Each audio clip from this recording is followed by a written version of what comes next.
More fuel to the fire on Elias Pettersson watch, and who are the Sabres competing with in a market that's wide open to almost any team that would want to get involved? We'll get to it coming up on today's episode of the Locked On Sabres podcast.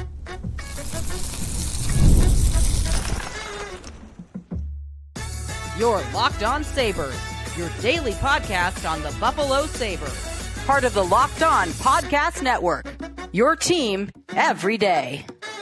What's up, everybody? Thanks for making today's edition of the Locked On Sabres podcast your first listen here on a Thursday. Part of the Locked On Podcast Network, your team every day. We're free and available wherever you get your podcast. That does include watching us on our YouTube channel. If you do watch the show and you like it, like and subscribe. And you can hit us up with a comment there if you would like. A lot of ways to get involved with our show, one of which is on our Locked On Sabres text club. If you would like to sign up for that and you're not already a subscriber, you could do that by going to joinsubtext.com/LockedOnSabres. There is a lot to get to on today's show. We will continue talking about Elias Pettersson. One of our text questions of the day is revolving around that subject. It is the number one interesting thing happening with this team right now. A couple of different layers that we'll get to on it today. One is some new comments from Canucks President Jim Rutherford that further points to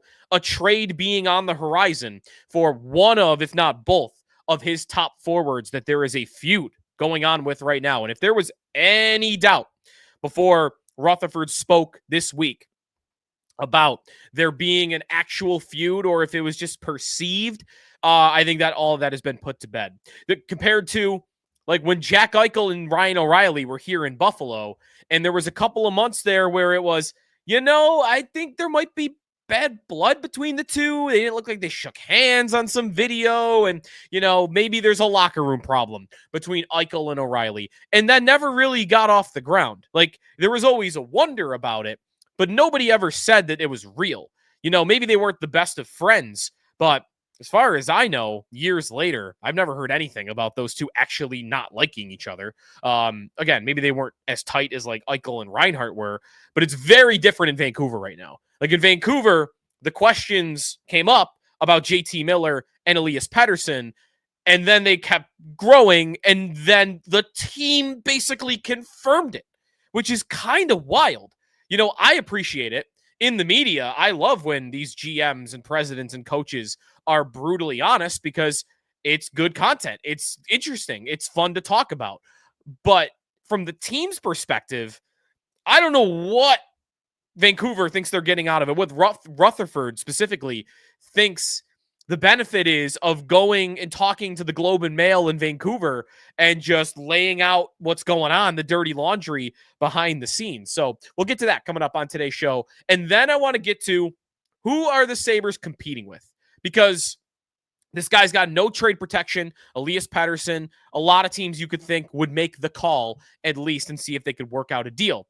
I've got 5-6 teams that I think are very realistic, or teams that you should worry about for the Sabres having to outbid in this process, as it seems like he's on the market. We are in an off day for the Sabres. They do not play, of course, until tomorrow against the Nashville Predators, and that'll be a very, very interesting and fun night, I think, at the arena. Rob Ray, who's actually going to join me and Jeremy on the morning show on WGR tomorrow morning, is going into the Sabres Hall of Fame. Very cool. And it's like the one big ceremony night of the year. We've had RJ night a few years ago, which was an incredible night. You had Ryan Miller, jersey retirement night. You've had a couple of those along the way. Hall of Fame, though, listen, we'll talk more about this tomorrow. The Hall of Fame for the Sabres had been defunct for like a decade. I forget the story specifically, but there was a guy who ran it that no longer was, maybe even passed away. I should get the details on that. We'll talk about more of that tomorrow again. And nobody went into the Hall of Fame for a long time. I think Rick Jenneret and Dale Hawerchuk were the last two to go in 2010, and then nothing for a long time. That's something that should be like a nominee a year. A guy going in every year. There are plenty of legends of this team that you could put. It's not retiring a jersey, right? It's your own Hall of Fame. The standard doesn't have to be, oh, you were here for 15 years and you're one of the best players in the league. Like, no, Rob Ray is someone that means a ton to the community, has been here since the 80s, right? Other than a quick stint in Ottawa that he played for at the last 3 months of his career.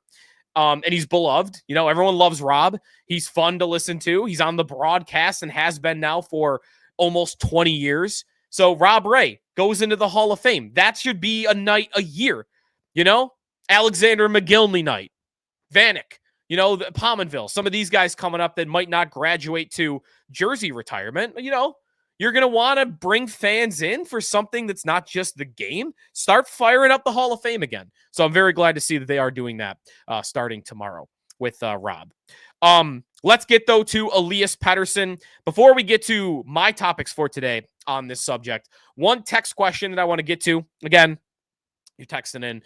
If you got anything for me on the text club, feel free. We'll answer some questions here on the show. This one is on this topic related.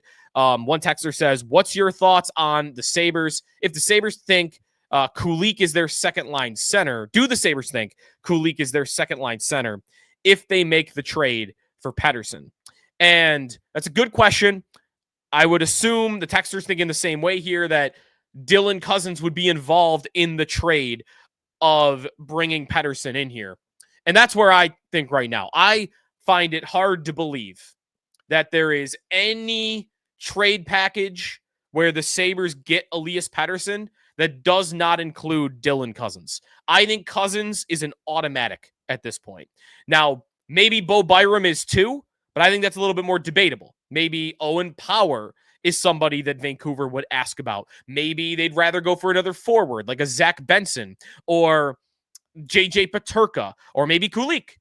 But to me, Byram's the leader for that second guy. There's no situation to me where Cozens isn't the first guy. Cozens is going to Vancouver if this deal gets done. No doubt about it. I mean, Rutherford, the president of the Canucks, basically said so. That, in fact, I'll get the exact quote, but it was, hey, we know we're not going to get a center as good as Dylan Cozens or as Elias Pettersson in this deal, but we want one back in return. He said that. So a confirmation there from Vancouver that they would want a center back. So Cozens is the only one that works for that. I mean, unless they love Kulich that much. Cozens is from there. Cozens is under contract for a long time. Cozens has had a big season in the NHL, at least one that Kulich has not. So I would understand that. And he's, been living in the area when he was a teenager. So on your question, though, yeah, I think Kulich's your second line center then. Unless you think Tage Thompson's going to slide back to the middle on the second line. But I think Thompson's too good to be on the second line. He's got to be on your top line. The way I would see it, if Pettersson became a Buffalo Sabre, is Elias Pettersson is your number one center of the future, and now Tage Thompson's a winger. Tage Thompson is his winger. And those two are going to be your new dynamic duo, scoring all the goals, creating all the offense, playing the most minutes, power play on either side, because I think they actually, I'm pretty sure they play a reverse handness. So Thompson to me becomes a winger, and then you need a center. And yeah, Kulich's next. You're not going to do Ryan McLeod on the second line. I guess it would be Kulich for now, right? Like Noah Ostlund, Konsta Hellenis, like these guys would have the opportunity over years to jump Kulich in the lineup. But for the time being, those guys are nowhere near competing with Kulich in the lineup. So it would be his job, I believe, to be the second line center if this deal were to get done. But a good question, how the roster would kind of shake up after that. Let's get to what Rutherford had to say about Pettersson and JT Miller, and what JT Miller had to say. Again, there is no throwing cold water on this thing from anybody. Vancouver has had so many opportunities to say, guys, I don't know what you're all talking about. I don't know why you think there's this rift. There's no drama here. We're all working hard. We're all, give you the cliche line after cliche line. None of that is happening with the Vancouver Canucks. And this got fired up this week. Jim Rutherford talks to the Globe and Mail in Vancouver, and he got asked about his best two forwards, Quinn Hughes, the best two forwards, not getting along with not even hating each other. And what Rutherford said about it was, we're talking about two of our top players, certainly our two best forwards. It can really be tough on a franchise, not only present, but into the future, when you're planning on peaking this team into a contending team, and then you're going to find out that's not going to happen, or at least it's not going to happen with the group we have now. Then you have to put together a new plan. Wow. Rutherford admitting to, hey, we're going to have to put together a new plan. Further, he says, quote, when you don't have chemistry, it's hard to be that consistent team because there's too much going on in the room for everybody to concentrate on what they're supposed to do. How about that? There was another good quote that he had here about Pettersson and Miller, and if there's any possibility that the two could resolve, because that's kind of what I've thought. I've thought all of this trade conversation is a threat from Vancouver to Miller and Pettersson of, hey, if you guys don't start getting along, we're shipping both of you out of here. And maybe for Pettersson specifically, we're going to send you to a bad team because you have no trade protection. I thought maybe that's part of what they're doing here. But he doesn't sound like it's getting resolved. Rutherford said about, can it be resolved? I felt like for a long time that there was a solution here because everybody has worked on it, including the parties involved. But it only gets resolved for a short period of time, and then it festers again. And so it certainly appears like there's not a good solution that would keep this group together. Admitting, hey, we've worked at it, and we just can't stop it from happening. These guys hate each other. Continuing, we've had those conversations, and I think the parties understand that, and I think they've tried. As you know, sometimes emotions get deep, and as much as people try, sometimes you can't get over it. It certainly appears that's what's going on here. Bam. It's over. It is over in Vancouver. You have got Jim Rutherford, the president of hockey operation, the team president in Vancouver, is telling everybody, this is over. I'm done. We've tried. They hate each other. We're getting out of Dodge. And that's incredible to me. It's incredible that he's been open about it. It's incredible that two guys could hate each other so much that it blows up a team that's not that bad. Like, Vancouver's made the playoffs. They're not a Stanley Cup contender. Your two best players, too, at the forward group. Pretty nuts. So that's where we're sitting. Now, one last thing to say, and then we'll get to some teams I think are going to be competing for this that are not the Buffalo Sabres. Sabres still the strongest connection in any report right now is Sabres to Canucks. By far. All the other ones are like these little rumors that are popping up here and there. There's nothing concrete like what we have on the Sabres in this deal yet. The last thing I'll say before we get to some teams, though, about this situation is I still wonder if Pettersson doesn't end up getting dealt. Because in my opinion, don't you think, if I'm in Vancouver, if I'm doing the Locked On Canucks podcast right now, what I would be arguing for is, okay, you got a problem here. Don't trade them both. Don't trade them both. If the problem is those two, you only got to move one of them to correct the situation. And one of these guys is 26, the better player, a full-time center, and under contract for 7 more years. The other guy is 31, doesn't have as long a deal, and while JT Miller is also a great player, he's not as good as Pettersson, I don't think. Maybe it's not like super far off, but I'd rather have Pettersson. It's not a debate. I'm keeping Elias Pettersson if I'm Vancouver. So that's where my biggest doubt about Pettersson becoming a Sabre right now isn't about Kevin Adams wanting him, isn't about the Sabres having the ability asset-wise to get the deal done. My number one roadblock right now mentally from getting to the Sabres are going to get this done is I just think Vancouver is going to come to their senses. I have to believe they'll see it as, why are we trading Pettersson if we're going to trade Miller over here?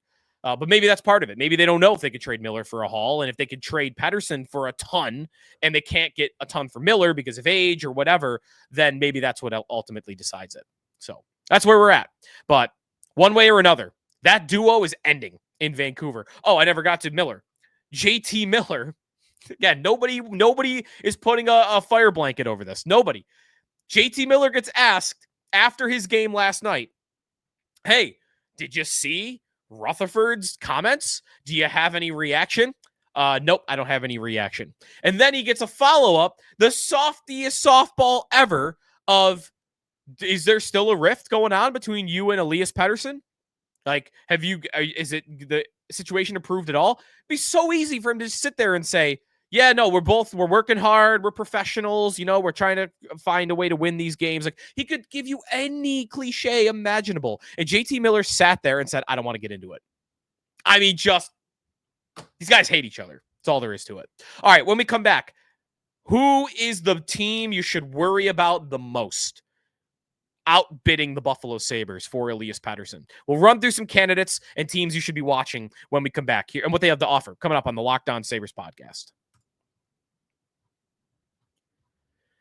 Today's episode of Locked On Sabres is presented by the Gametime app. Tomorrow's going to be a pretty cool night in the arena, and there's still some pretty good deals available, especially on the Gametime app.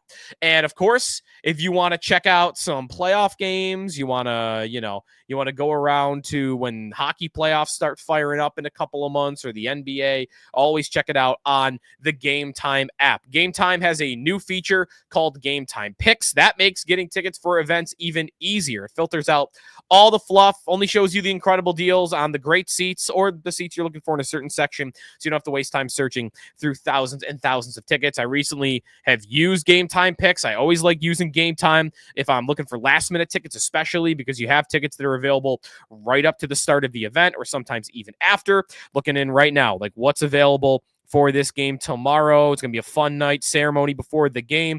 Bam, you could get in right now. Look at that, $29. And the good thing about Gametime, like, they're not trying to hide anything from you. Like, price is right there. All in pricing, shows you it with fees. They're not going to sucker you into, oh, look at this price that you could get in for. And then you get to the checkout screen and it's double because they hit you with all the fees at the end of it. Gametime's not doing that to you. They're going to hit you up front. This is what you're doing. We're not trying to hide anything from you. Amazing deals. When you scroll through, my favorite is that, like, I'm looking right now. When you're scrolling through, where the ticket is listed, you're seeing your view from the ice. Like, they're putting that right out in the forefront as well. So, taking the guesswork out of buying tickets, game with Gametime. Download the Gametime app, create an account, use code LOCKEDONNHL for $20 off your first purchase. Terms apply. Again, create an account and redeem code LOCKEDONNHL for $20 off. Download Gametime today. Last minute tickets, lowest price guaranteed.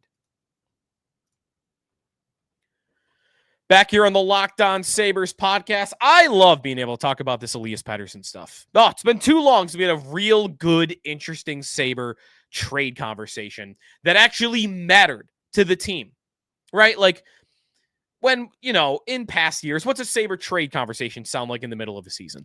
It's either usually, oh, well, let's, this guy. We talked about Chris Kreider earlier in the year. And I liked that because Kreider made sense. But there was always that, yeah, but they're not going to do it. There was no belief that they were ever going to actually do it. It's either that or it's, oh, I guess they'll trade Kyle Okposo at the deadline and get a fifth. They'll trade Eric Johnson at the deadline and get a fourth this year even. Like, even when it's a more expensive player, like, I wonder if they get a second for Jason Zucker, or maybe they squeeze a first out of it. Like, those are only interesting to a point.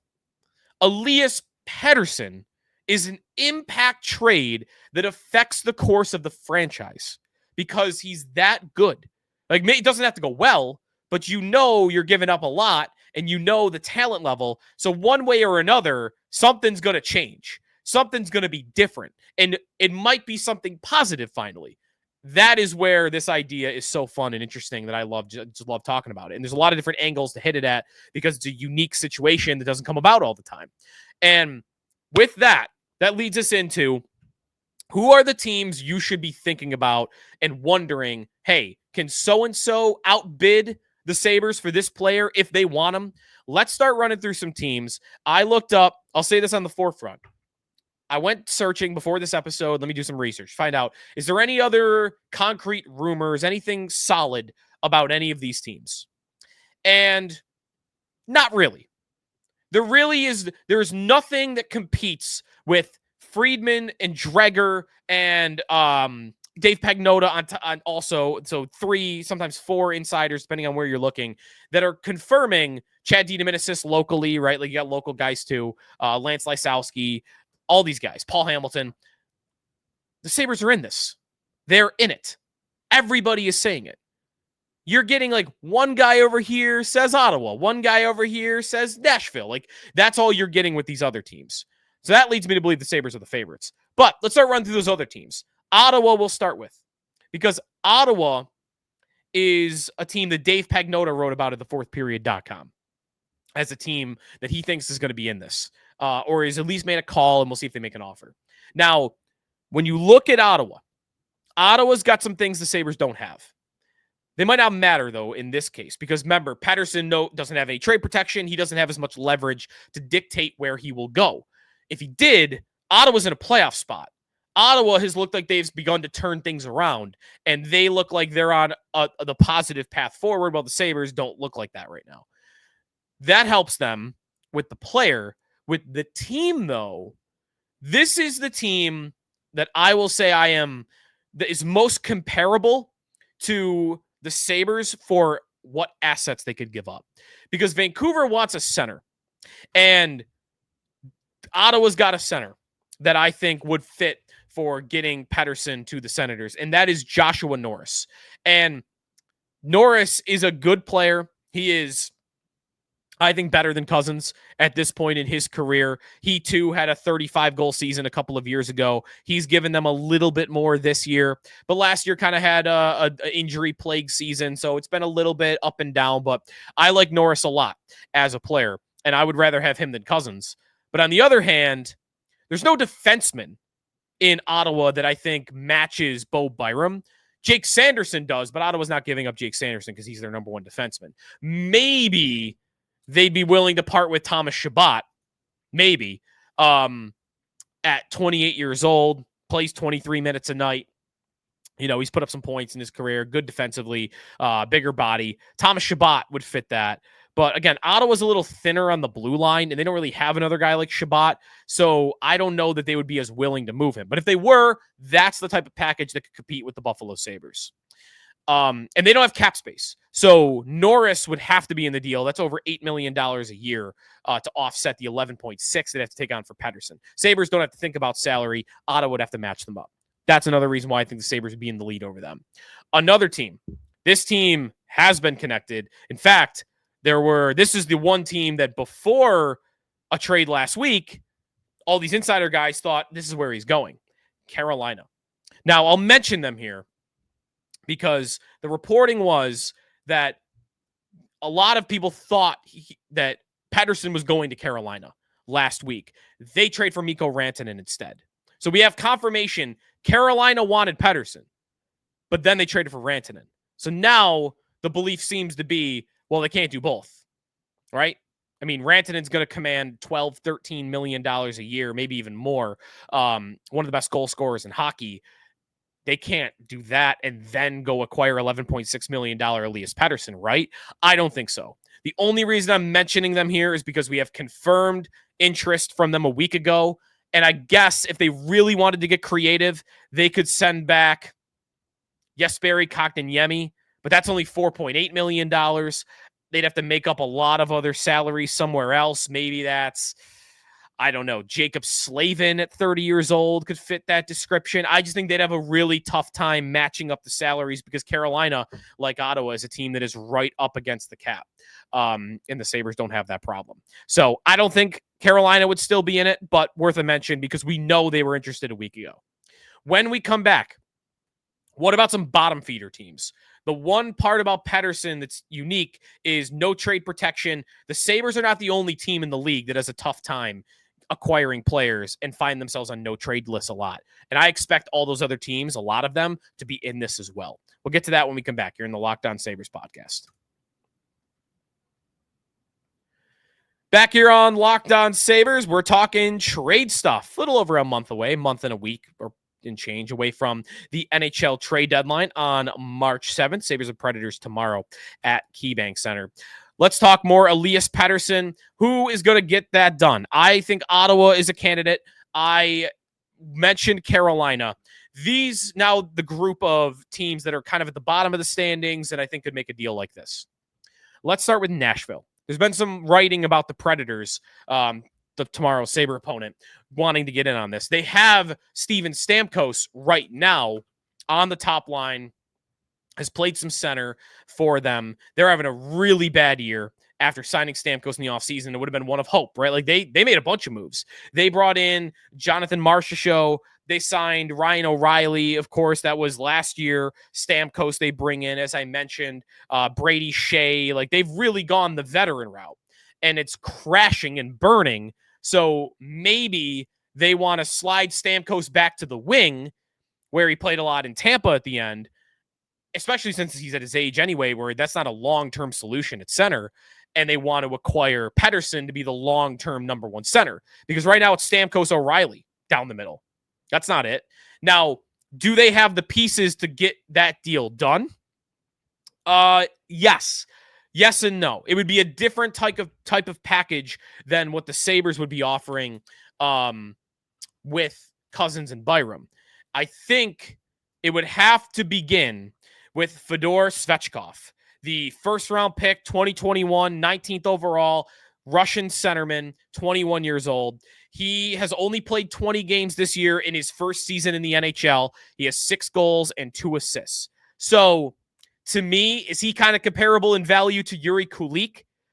I don't know what Vancouver would think of him versus Cousins. Cousins a little older, right? More cost certainty, but Svechkov, you might have more upside at this point. But again, if they like Svechkov better, the Sabres could just say, well, okay, then just take Yuri Kulik, I guess. Nashville, again, would have a salary problem because they're a team that spends at the cap. And Svechkov is on an entry-level contract, so they'd have to throw a lot of other stuff in with this to get a deal done, or they would need Vancouver to take salary back, and I don't think that's going to happen. So, Nashville, Svechkov, because he's a centerman, and then they've got 3 first-round picks this year. So they have more draft capital than the Buffalo Sabres do. So that gives them a little bit of an advantage in that department. But on the overall, I still think the Sabres are in a better spot. I think asset-wise, having Byram as a expendable piece because of Power and Dahlin, and Cousins being a little bit more of the sweet spot age-wise for what Vancouver might be looking for, I think the Sabres have the advantage over Nashville. Anaheim is next up. This is another team that would find themselves on a lot of no-trade lists. The Ducks have missed the playoffs 7 years in a row, right? They are not a destination team. They find themselves on a lot of players' lists that don't want to go there. Now, they have the centers. Leo Carlsson, who is a great young player, very valuable. Like, I don't think you're getting much more than Leo Carlsson, if that's the deal for Elias Pettersson. So, Carlsson, who's been the second-line center for the Ducks a lot this year, and he's kind of a younger, he's just Swedish. I don't want to compare him exactly. He's a little bigger than Pettersson. 16 points in 44 games this year. He was the second overall pick in 2023. Also a top 3 pick, Mason McTavish of the Anaheim Ducks, who has played a few more games. This is his 3rd full season in the NHL, and he's on about a 50-point pace on the year. Would be a valuable piece as well, would be the center that Vancouver would want. The other salary is not as big a problem with Anaheim as it is with Nashville or Carolina or Ottawa. I don't see a defenseman. If they want center plus D to match Byram plus Cousins, Jackson Lacombe, who's been playing top pair for Anaheim. He was a 2nd-round pick a couple years ago, but that's the only guy really here for this, and he does not graduate near what Byram is, value-wise. Not even close. So they, to me, would have to include a lot of draft capital to get up to where the Sabres are, and I think the Sabres offer would beat it because of Byram. The other thing working against Anaheim, Vancouver would have to be willing to trade Pettersson in the division, and they might be unwilling to do that. So I think the Sabres have the leg up on Anaheim. A couple more teams to mention. Columbus. Columbus is in a position to make a deal like this. They are fighting for a playoff spot. They're having this big surprise year. They're actually tied right now at 55 points with Tampa for that second wild card position, although they have played one more game. They're having a great season. Great emotionally charged season because of the tragedy this offseason with Johnny Gaudreau and his brother. And, you know, they're like, maybe they're riding that emotional wave. What a story. I hope they get in. It really will be the coolest story ever if Columbus gets in after the heartbreaking story from the offseason. So where they're at now as a roster and as a franchise, I think would be, let's go to get this done. We're the Columbus Blue Jackets. Right on par with the Sabres. Over the last 10, 15 years, no other team, this is the only team in the league I think competes with the Sabres in struggles to get top players. It's the only team that's even close. Columbus might even be worse because how many guys have wanted out of Columbus, right? Jeff Carter got traded there and he stayed for 2 weeks. Like, I want out. And he made a scene and they had to trade him again after just getting him. Artemi Panarin left. Bobrovsky left. Rick Nash left. All these top guys leave and leave and leave. Seth Jones, you know, how many star players have walked out the door in Columbus? It's very similar. So the Blue Jackets, to me, should be desperate to get this deal done, as desperate as the Buffalo Sabres are. And especially more, I think more even, because they're looking to capitalize on this season in addition to the future. And the Sabres don't have that, you know, have that going for them this season at least. Now, when it comes to their package, center-wise, Adam Fantilli, Cole Sillinger might make a little more sense. Sillinger would. Those are the top two young centermen that I think that they'd be looking to send to Vancouver. They have 2 first-round picks this year, so they have that benefit, draft capital. And defenseman-wise, they're not trading Zach Werenski. He's been unbelievable this year. And I don't think Ivan Provorov is the asset that Byram is. So this is another one where I think the Sabres have the advantage because I think the center defense duo is just tough to beat.